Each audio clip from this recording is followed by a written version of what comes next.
Hey, it's Laura Cox, and I'm gonna play these orange amps. I started playing guitar at 14. I grew up listening to great country music because my father was listening to country when I was a child. And so I grew up listening to Johnny Cash, Willie Nelson. And then when I was in high school, I met some friends and we started listening to hard rock bands like the Guns N' Roses and Dire Straits and AC/DC, Lynyrd Skynyrd.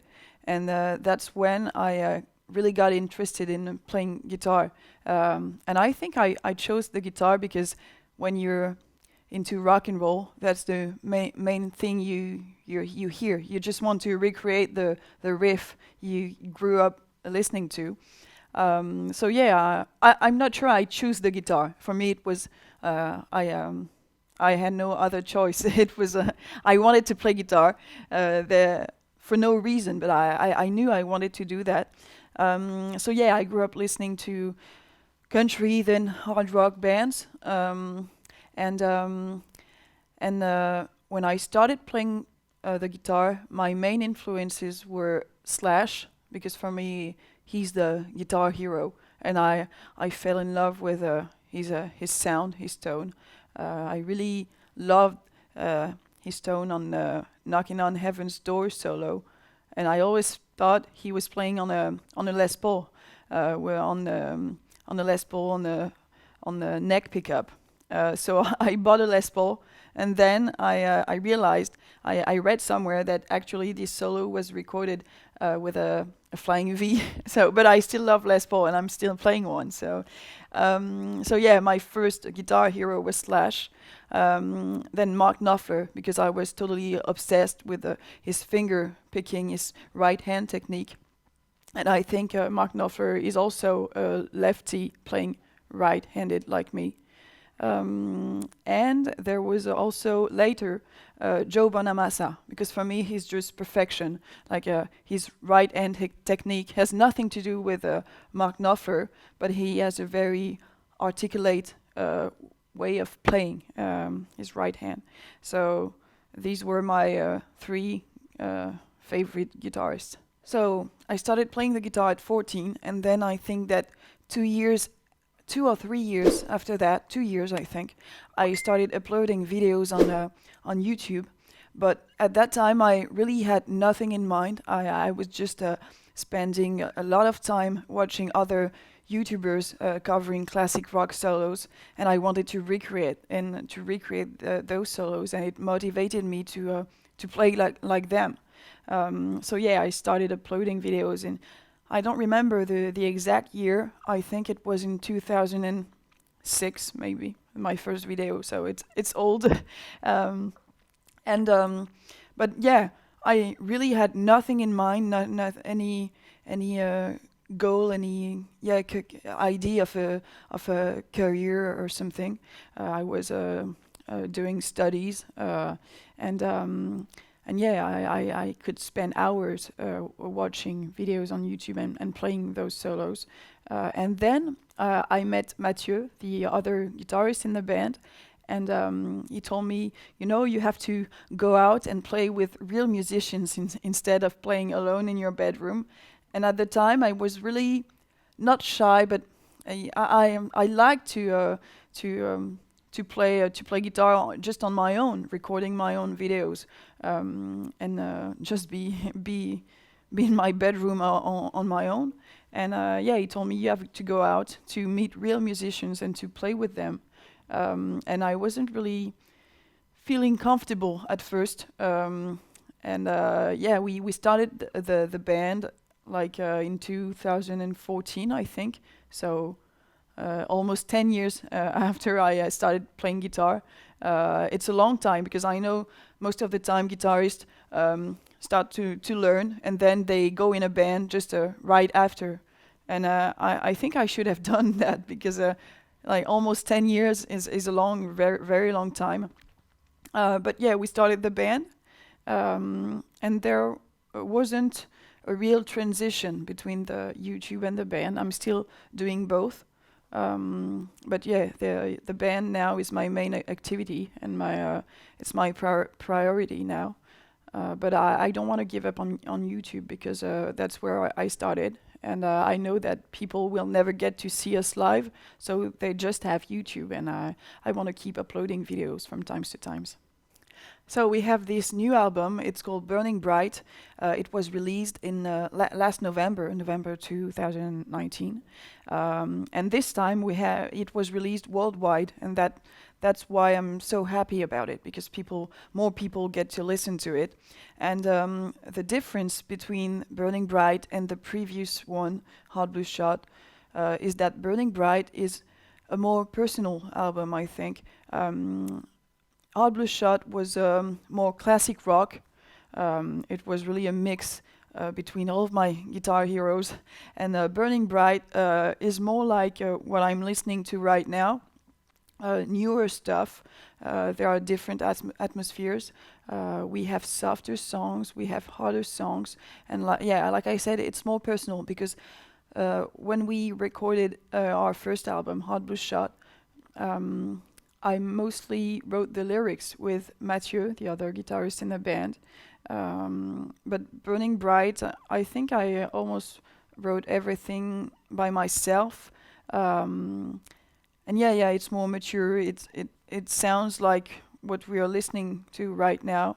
We've been writing songs for 2 years, working on it for the two past years.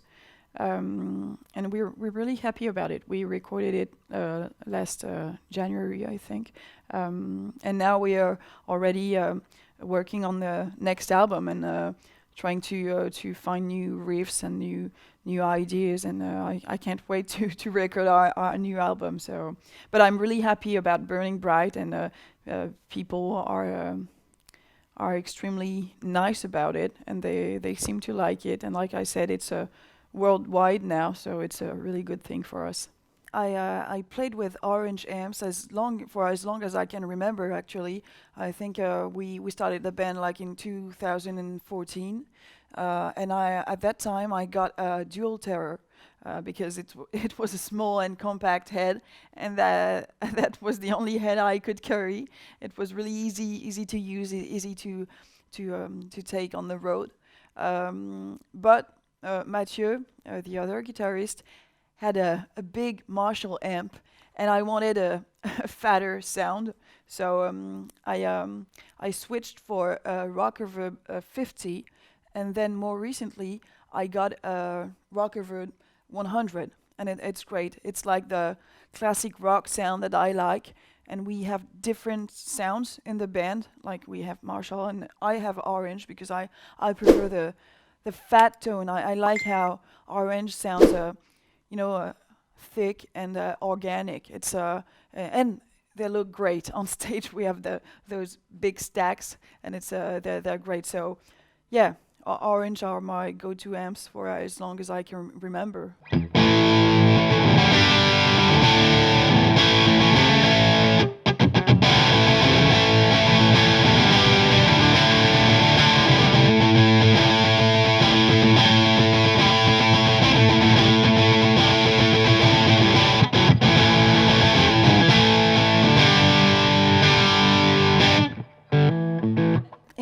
It cleans up nicely when you want to go softer.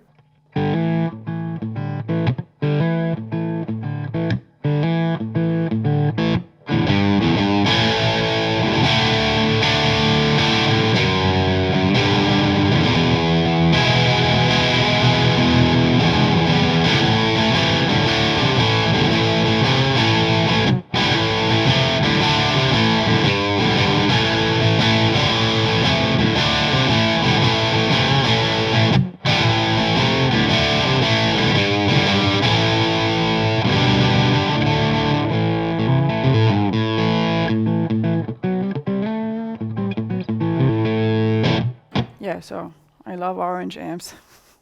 I started playing on a little dual terror, and then I contacted the guys from Orange in France, and I said to them that I was touring. At the time, the band was smaller, and we started touring, and that I'd like to get an endorsement if it was possible.